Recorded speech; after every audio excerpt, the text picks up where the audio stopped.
Have you ever talked yourself out of a dream because it felt too big for someone like you?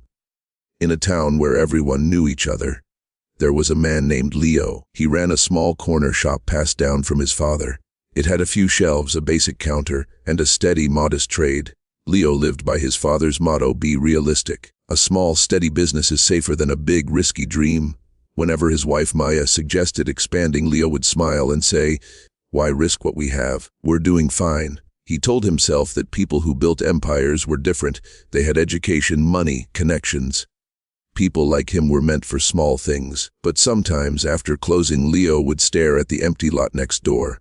He'd imagine a bigger store, a cafe, a real community hub.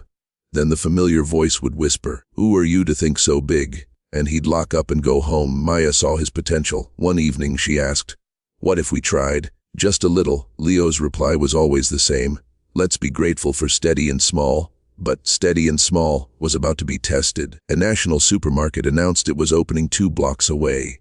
Within months, Leo's customers halved. His savings dwindled. One terrible evening, he locked up early, sat on the floor, and finally admitted, "I should have done more. I should have grown when I had the chance." Thinking small hadn't protected him. It had made him vulnerable. Maya found him there. She said, "Talk to Mr. Hayes. He built the furniture chain across the state. He started with less than you." Leo was hesitant. "Why would he talk to me?" Maya replied, "Because 30 years ago he was you, and someone helped him see differently." 3 days later, Leo stood nervously in Mr. Hayes' downtown office. The view from the 20th floor made his whole town look small. Mr. Hayes, a man with kind, experienced eyes, pointed to a skyscraper in the distance. 20 years ago, that was an empty lot. Someone decided to think bigger than the dirt. He then took a small cup and a large vase. He filled the cup with water. This is small thinking. It's safe, full, but limited. He poured that water into the vase, where it barely covered the bottom. Then he filled the vase to the top. When you think big, the same effort expands. It becomes something more. Your shop isn't the limit. Leo, your thinking is.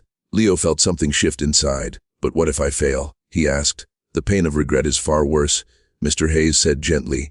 "Failure teaches you. Regret just haunts you.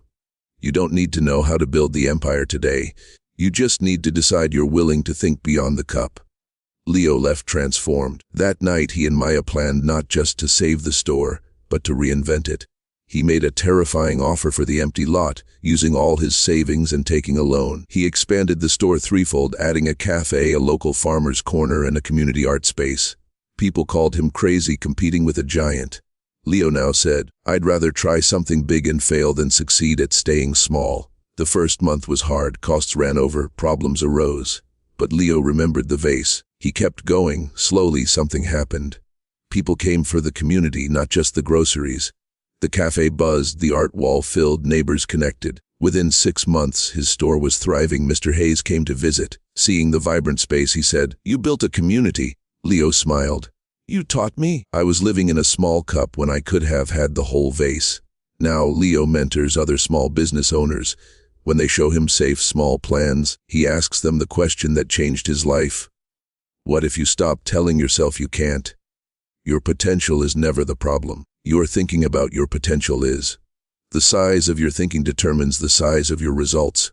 You don't need all the answers today, just the belief that it's possible. And remember, the pain of regret always outweighs the pain of failure. So, think of one area where you've been thinking small. Your career, a project, a personal goal. Ask yourself, if I knew I couldn't fail, what would I attempt? Write it down, don't shrink it. You are only limited by your willingness to think beyond your current circumstances.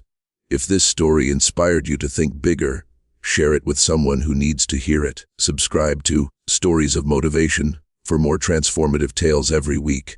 What's one big vision you're ready to stop shrinking? Let me know in the comments.